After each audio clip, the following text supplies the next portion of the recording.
Merci Ahmed Laoueche de nous accompagner pendant cette première demi-heure. Vous êtes élu de Seine-Saint-Denis, membre du groupe RDSE, membre du Parti radical de gauche. On va longuement parler des questions d'éducation parce que les sujets sont nombreux. Mais d'abord, dans l'actualité ce week-end, ce sont ces annonces de Gabriel Attal pour faciliter l'accès aux soins. Il a détaillé une série de mesures et parmi elles, une taxe lapin. Vous payez 5 € si vous n'honorez pas votre rendez-vous chez le médecin et que vous n'avez pas prévenu au moins 24 heures à l'avance. Mais c'est au médecin qu'il revient de décider si la taxe doit être appliquée ou pas. Le Parlement va devoir se prononcer. Est-ce que vous la voterez ? Non, je ne la voterai pas parce que je pense qu'aujourd'hui, ce n'est pas la priorité, même s'il y a 28 millions de rendez-vous médicaux qui ne sont pas honorés en France. Moi, je pense qu'aujourd'hui, on a un véritable problème de désert médical en France. On sait que 87% de la population vit dans un désert médical. On voit aussi que 6,7 millions de Français n'ont pas de médecin traitant. Est-ce que c'est ça la priorité ? Et puis en plus, comment on va la mettre, comment on va l'appliquer ? Parce que quand vous prenez un rendez-vous chez Doctolib, vous ne mettez pas votre carte bleue. Donc je ne sais pas de quelle manière on va pouvoir taxer de 5 € les patients. Voilà. Après, je peux le comprendre qu'à un moment donné, il faut que les Français prennent leurs responsabilités concernant... Il faut plus les responsabiliser quand même les patients. Complètement responsabiliser les patients. Mais voilà, il faut trouver des solutions. Et les solutions, c'est quoi ? C'est par exemple faciliter les démarches administratives des médecins étrangers. C'est généraliser la possibilité pour les pharmaciens de délivrer une ordonnance. Et surtout... C'est aussi dans les mesures présentées par le Premier ministre. C'est bien, mais je suis d'accord. Et augmenter bien sûr le nombre de maisons de santé qui manquent aujourd'hui dans nos départements, mais aussi en France. Voilà, je pense qu'il faut trouver des solutions concrètes et non pas faire des annonces de communication. Et moi, je préfère de ne pas mettre en place des annonces de communication, mais des choses concrètes pour les citoyens et les citoyennes. Et ce que vous dites, faciliter les ordonnances, voilà. c'est dans les mesures, et également nommer un émissaire pour aller chercher des médecins à l'étranger. L'autre sujet, c'est la question de la fin de vie. Mercredi sera présentée en Conseil des ministres la loi sur la fin de vie qui contient à la fois l'aide active à mourir et les soins palliatifs. Elle va dans le bon sens ?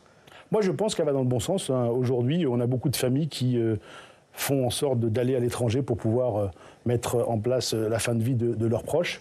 Quand vous avez un proche qui est vraiment on va dire, qui est dans une situation très très grave, et vis-à-vis de la famille et vis-à-vis du patient, je pense que la meilleure solution, c'est de les laisser partir, et de les laisser partir dans de bonnes conditions qui permettent à la famille et au patient de vivre le deuil d'une manière plutôt raisonnable que de laisser un patient et que la médecine s'acharne sur lui alors qu'il n'y a plus rien à faire. Donc là, vous la voterez ? Bien sûr. On va parler éducation. Les sujets sont nombreux. Vous êtes membre de la commission de l'éducation ici au Sénat. On va commencer par ce qui s'est passé à Viry-Châtillon. Cette adolescente de 15 ans qui a été tabassée à mort à la sortie de son collège. Selon le procureur, c'est parce qu'il aurait eu des échanges sur des questions relatives à la sexualité avec la sœur de deux des agresseurs présumés. Du coup, Emmanuel Macron a réagi vendredi. Est-ce qu'il a raison de dire que nous sommes dans une société de plus en plus violente ? Oui, je peux comprendre qu'on est dans une société violente, mais bon, tout d'abord, moi, je voulais quand même présenter toutes mes condoléances à la famille pour ce qui s'est passé, là, cette tragédie. Je trouve que c'est une tragédie qui en dit long. Après, le fait que l'école, c'est pas que l'école qui est concernée dans cette situation de mort d'un jeune. C'est aussi le fait que il y a l'école, mais il y a aussi en dehors de l'école. À l'école, il faut mettre des médiateurs pour pouvoir faire en sorte d'apporter et de permettre qu'il y ait vraiment un dialogue entre l'école et les élèves.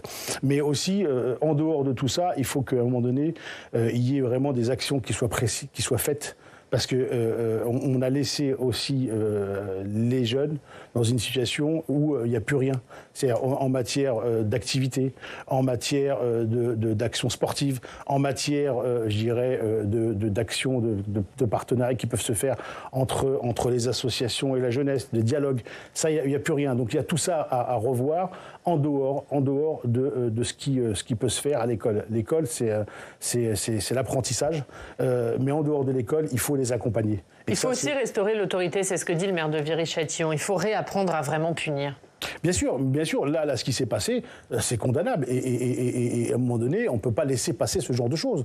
Et c'est la casse-prison, quoi qu'il arrive. Mais en dehors de tout ça, il faut accompagner... Mais y compris pour des mineurs, est-ce qu'il faut revoir les sanctions pour les mineurs ? Alors, moi, pour les mineurs, je pense que plutôt il faut les accompagner sur le plan éducatif. Après, une personne qui a 17 ans, pour moi, il est responsable. Donc peut-être revoir le fait qu'à partir d'un certain âge, vous êtes responsable, en sachant qu'aujourd'hui le permis de conduire vous pouvez conduire un véhicule à 17 ans, donc vous êtes aussi responsable des faits. Et sur ce qui s'est passé là, moi je condamne fermement. Et s'il faut, surtout quand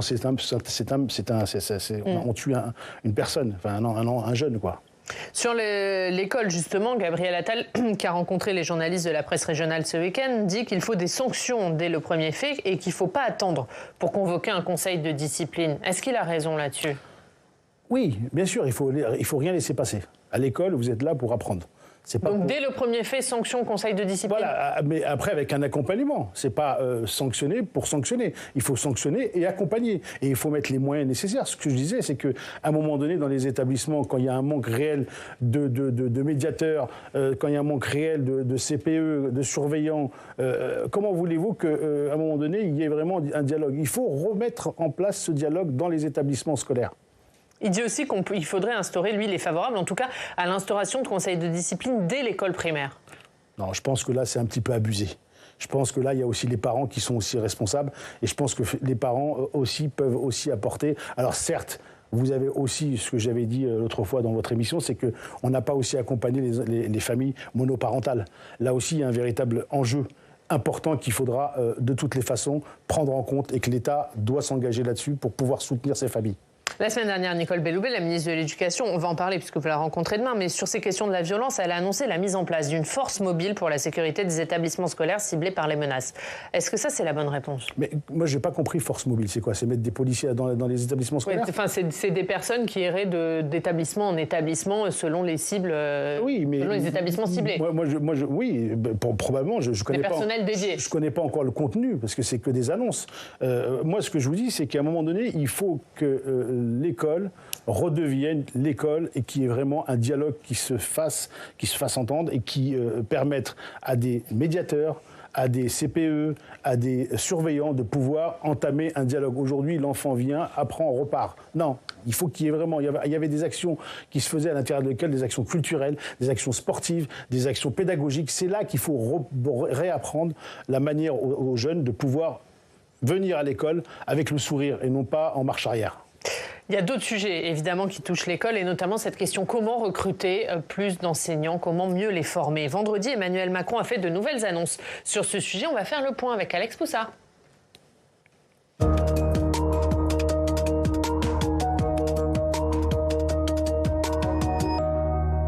Bonjour Alex. Bonjour Ariane, bonjour Ahmed Laoued. Bonjour. Et Alex, en déplacement vendredi dans une école de Paris, Emmanuel Macron a annoncé une réforme de la formation des enseignants. En quoi consiste-t-elle ? Eh bien d'abord, les étudiants qui souhaitent devenir professeurs des écoles ou professeurs de collège et lycée pourront passer les concours à partir de Bac+3 et pas à Bac+5 comme c'est le cas actuellement. L'idée, c'est de recruter plutôt les professeurs pour résoudre la crise des vocations qui touche le métier actuellement. Écoutez le président de la République. On voit bien que le système qu'on a adopté ces dernières décennies était sans doute pas le meilleur. Pourquoi ? Parce qu'en fait, il faisait naviguer les enseignants pendant 5 ans post-bac avec des filières qui étaient diverses et variées. On avait un concours qui était à la fin du M2 et on avait beaucoup d'enseignants qui avaient du coup, parfois pendant plusieurs années, qui étaient sortis des savoirs fondamentaux. Et donc c'est assez compliqué de les transmettre quand pendant plusieurs années, on n'a pas été accompagné comme il fallait.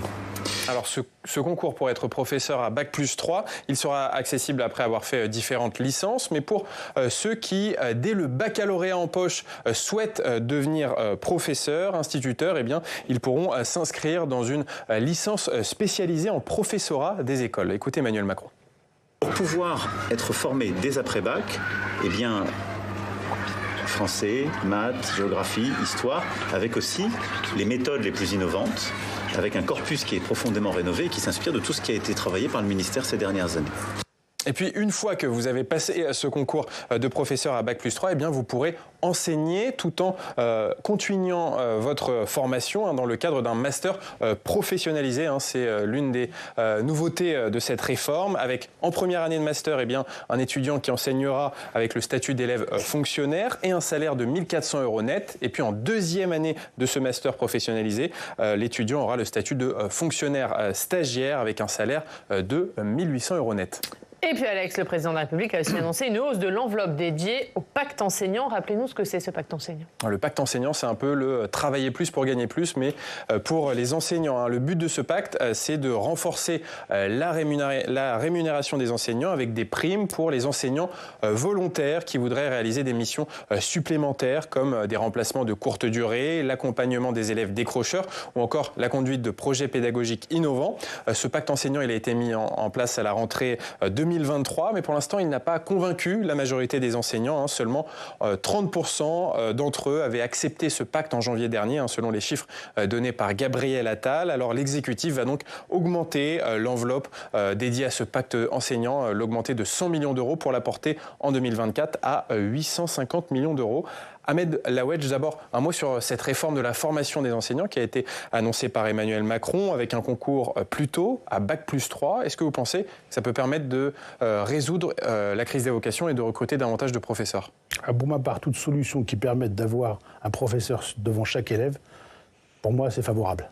Voilà, ça permet aussi de recruter, ça permet aussi de former, ça permet aussi de pouvoir faire en sorte qu'il y ait vraiment un recrutement important qui se fasse. Parce que comme vous le savez, l'éducation est dans une situation très grave. Pour ma part, pour ce qui me connaissait en ce qui concerne mon territoire, là, qui est la Seine-Saint-Denis, quand vous savez que vous avez 5000 postes qui ne sont pas encore en recrutés, que vous avez un élève qui aujourd'hui perd au moins 1 an de vie scolaire, je trouve que voilà, il faut mettre le paquet. Il faut mettre le paquet. Alors c'est une réforme sur laquelle moi je voterai pour, parce que pourquoi ? Parce que encore une fois, il faut qu'il y ait des profs devant chaque élève aujourd'hui. Et c'est ce qui manque aujourd'hui. Et c'est vrai de pouvoir baisser le fait d'avoir des personnes qui font une licence et qui permettent d'avoir un cursus pour devenir professeur. Moi, j'en suis favorable. Et cette idée d'un master professionnalisant avec des étudiants en master qui pourront enseigner tout en ayant un salaire dans ce qu'Emmanuel Macron appelle les écoles normales du XXIe siècle, c'est la bonne solution ? Oui, ça peut être une bonne solution. Après, je dis encore une fois, il faut trouver les personnes. Et aujourd'hui, l'éducation, vous avez beaucoup de professeurs qui ne souhaitent plus faire ce métier. Et c'est là où il faut redonner un petit peu, je dirais, la possibilité à ces personnes qui veulent intégrer l'éducation nationale, de leur dire oui. Il y a de l'évolution. Il y a aujourd'hui, on sera derrière vous. On vous soutiendra et au niveau salaire, vous serez aussi rémunéré dans de bonnes conditions. C'est là aussi qu'il faut mettre le point sur la table et expliquer qu'il faut que vraiment il y ait un plan Marshall pour l'éducation dans ce pays. Alors effectivement, dans ce problème d'attractivité du métier d'enseignant, il y a la question de la rémunération. Et le gouvernement a lancé à la dernière rentrée le fameux pacte enseignant, une sorte de travailler plus pour gagner plus. Est-ce que vous croyez à ce pacte enseignant ? Et comment vous expliquez le fait qu'il n'y a pas une majorité d'enseignants qui y croient en tout cas ? Vous savez, les professeurs, ils ne sont pas là pour travailler plus, pour gagner plus. Ils sont là pour mettre en place un savoir-faire, je dirais, dans des établissements scolaires. Et à partir de là, c'est à l'État de leur donner la possibilité de les rémunérer dans de bonnes conditions. C'est pas en leur disant « travaillez plus pour gagner plus ». Non, c'est faites en sorte qu'à un moment donné, vous apportez à nos enfants, parce qu'aujourd'hui, en France, on a une école qui, aujourd'hui, c'est pas un coût, c'est un investissement de jeunes dans l'avenir de la République. Et c'est ça qui est le plus important.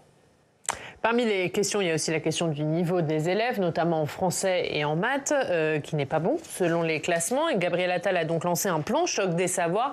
Parmi les mesures, il y a la mise en place de groupes de niveau dans ces deux matières. Est-ce que pour vous, c'est la bonne méthode ? Non, c'est pas la bonne méthode. C'est pas ce qui manque. Enfin, aujourd'hui, la méthode de faire des classes à triple niveau, c'est pas ce qui fonctionne le plus. Ça va pas aider les élèves en difficulté à mieux apprendre, d'être moins nombreux ? Moi, je pense qu'il faut déjà faire en sorte qu'il y ait des classes moins nombreuses, d'accord, qui permettent aussi de pouvoir aider les personnes en difficulté. Mais moi, je pense que dans un établissement scolaire, dans une classe, le fait d'avoir des élèves bons, moyens ou faibles, ça permet aussi que la personne qui est dans cette classe-là, et avec l'accompagnement du professeur, de pouvoir amener, je dirais, vers le haut. Sauf que là, on va faire du tri sélectif.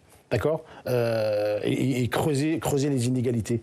Et je ne pense pas que ce soit la meilleure solution. C'est pas moi qui le dis, c'est les professeurs, d'accord, qui ont fait grève depuis 1 mois en Seine-Saint-Denis, c'est les parents d'élèves. Voilà, je ne le dis pas parce qu'il faut le dire, c'est parce qu'il y a réellement un véritable problème là-dessus. Et je pense que les effectifs de classe doivent être réduits, même s'il y a eu des choses qui sont faites et qui se sont améliorées au niveau des classes. Mais moi, je ne pense pas que ça soit la solution première. La solution première, c'est d'avoir des professeurs. Quand vous avez 5000 postes en moins en Seine-Saint-Denis, c'est là-dessus qu'il faut œuvrer pour qu'il n'y ait pas réellement de profs, enfin qu'il y ait des profs qui puissent être devant chaque élève, en sachant qu'on recrute des contractuels, mais c'est vrai que la solution de permettre de pouvoir recruter des gens après licence, ça permettra peut-être d'avoir des profs dans des classes et pouvoir amener, je dirais, le savoir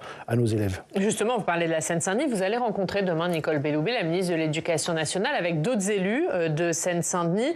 Juste pour qu'on situe, la Seine-Saint-Denis, c'est le département le plus pauvre de métropole, c'est aussi celui où il y a la plus forte concentration d'établissements en zone d'éducation prioritaire. Est-ce que vous demandez un plan spécifique pour votre département ? Bien sûr, on demande un plan spécifique et les syndicats demandent un plan spécifique pour la Seine-Saint-Denis, en sachant qu'il faut savoir qu'on a 700 000... Mais qui consisterait en quoi ? Qui constituerait déjà à renforcer le fait qu'à un moment donné, qu'il y ait des profs qui soient recrutés. Quand je vous dis, il y a 5000 postes en moins dans le département de la Seine-Saint-Denis. Donc déjà, ça permet aussi d'avoir des profs. C'est aussi d'avoir des professeurs, un manque de personnel éducatif. Recruter un personnel éducatif qui permettra, comme je vous dis, par rapport à ce qui s'est passé à Viry-Châtillon, d'avoir des médiateurs qui soient là pour pouvoir dialoguer avec la jeunesse. C'est des infirmiers, c'est des médecins scolaires. C'est là que tout ça manque aujourd'hui dans ce département de la Seine-Saint-Denis. Au niveau aussi de l'accompagnement des AESH, sur le plan handicap, là aussi, il y a un manque réel aussi dans notre département. Donc tout ça fait qu'à un moment donné, il faut des moyens nécessaires, il faut que l'État prenne en charge cette problématique. Et je vous dis, ça coûtera que 358 millions d'euros pour... C'est ça que vous allez demander demain, Nicole Belloubet. Et comment faire pression, entre guillemets, sur l'État pour qu'il accède à votre demande ? Je vous donne un exemple. Moi, par exemple, la ville de Montreuil, il y a 110 000 habitants, il y a 11 500 élèves, manque 80 postes. Comment vous faites ? C'est du concret, ça. C'est pas moi qui le dis, c'est vraiment du concret, ça existe. Donc il faut remédier à ça. Si on ne remédie pas à ça, ça veut dire quoi ? Ça veut dire qu'on laisse les élèves livrer eux-mêmes et que quand vous savez qu'il y a des élèves qui n'ont pas eu de prof de maths ou de prof de français ou de prof d'espagnol depuis au moins 1 an. Vous trouvez ça normal dans un département qui est un des plus jeunes de France ? Un dernier mot sur un autre sujet, toujours en lien avec l'école, Ahmed Laouedj, c'est la question de la laïcité. On est 20 ans après la loi qui interdit les signes religieux ostensibles à l'école. Est-ce qu'aujourd'hui, la laïcité à l'école est menacée, comme le dit Gabriel Attal ? C'est lui qui le dit. Moi, je pense qu'à un moment donné, la laïcité, c'est la liberté de croire et de ne pas croire. D'accord ? Et dans l'école de la République, il y a une loi, d'accord ? Pas de signes ostentatoires. Vous êtes là pour apprendre. D'accord ? En dehors, vous faites ce que vous voulez. Mais dans l'école, c'est l'école de la République qui doit prôner. Elle est suffisamment respectée, cette loi ? Il faut la faire respecter. Merci Alex. À tout à l'heure. On va parler on fera le tour de la campagne des Européennes. Ce sera à suivre, c'est votre rendez-vous, votre journal de campagne du lundi.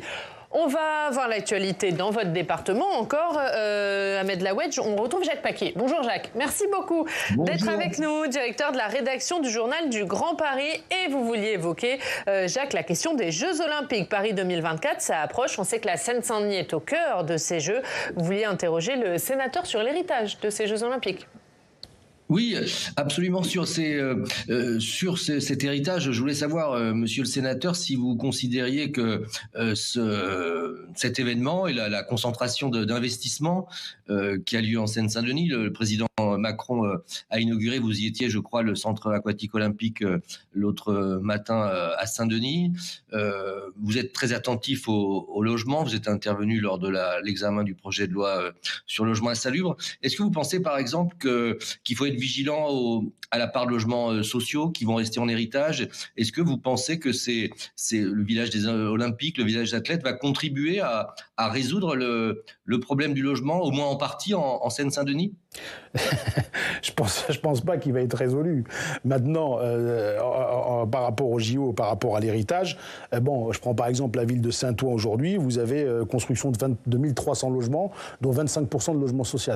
D'accord ? Donc de logements sociaux, pardon. Il va y avoir la construction des écoles, il va y avoir création de 7 hectares d'espaces verts, mais c'est pas ça qui va permettre de pouvoir endiguer, on va dire, la problématique du logement en Seine-Saint-Denis. Il faut aujourd'hui, les Jeux Olympiques ont fait en sorte de construire ce village olympique qui va se transformer en logement et en logement social, mais c'est pas ça qui va endiguer, on va dire, le fait qu'il y ait un véritable manque de logement dans notre département. Pour vous, c'est quoi les solutions? Ça passe par le financement du logement social, notamment, qui fait défaut. Moi, je pense qu'il faut relancer le logement social dans le département et ailleurs. C'est ça qui doit être la priorité du gouvernement. Aujourd'hui, on attend avec impatience ce que va dire le ministre du Logement pour relancer le fait qu'à un moment donné, il y ait des constructions qui se fassent. Et aujourd'hui, il y a une panne, on va dire, de la construction des logements sociaux dans notre département. Une autre question. Oui, Jacques, vous avez une autre question sur le centre aquatique. Il a été inauguré, on l'a vu la semaine dernière par Emmanuel Macron.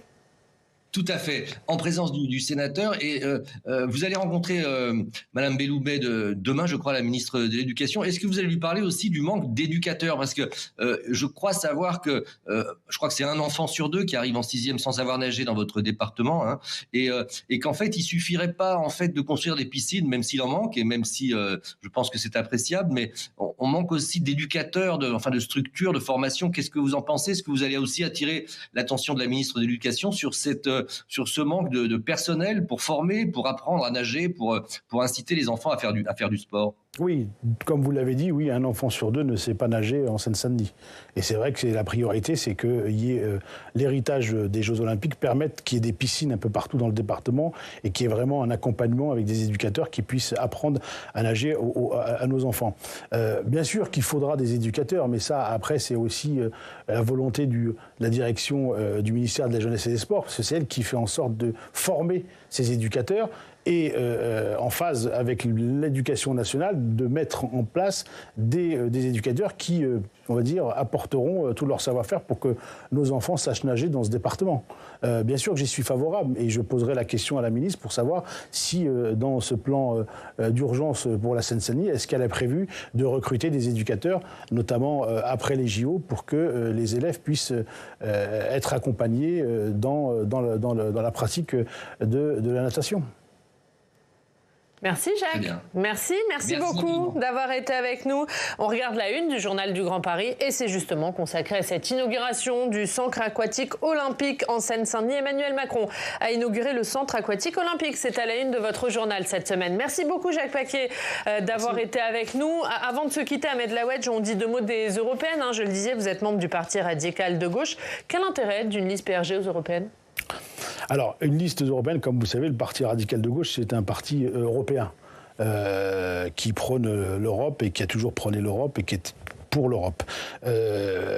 Nous avons souhaité, avec le président Lacroix, qui sera tête de liste pour ces élections, de pouvoir présenter cette candidature, parce qu'on a essayé de faire un rassemblement de la gauche, mais encore une fois, ça n'a pas été. Parce que là, vous êtes donné à 0,5 dans les sondages. Oui, est-ce qu'il n'aurait pas été plus profitable de s'allier à une autre liste? Non, mais nous, on a souhaité qu'il y ait on va dire, de s'allier avec une autre liste. Sauf qui n'a pas voulu? Ni le Parti socialiste, ni M. Glucksmann ne l'a souhaité.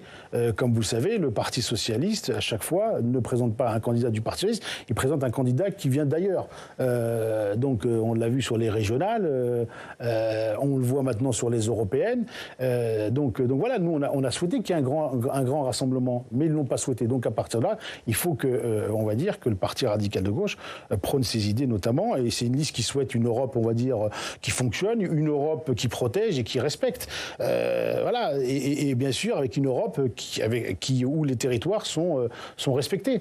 Voilà, c'est pour ça qu'on présente une liste. Mais ça veut dire que ça marque une rupture avec le PS, il n'y aura plus d'alliance à l'avenir entre PRG et le PS, ou sur d'autres élections vous la souhaitez? Encore une fois, moi, le Parti socialiste fait ce qu'il a envie de faire. Mais pour vous, c'est pas une rupture? Pour moi, c'est pas une.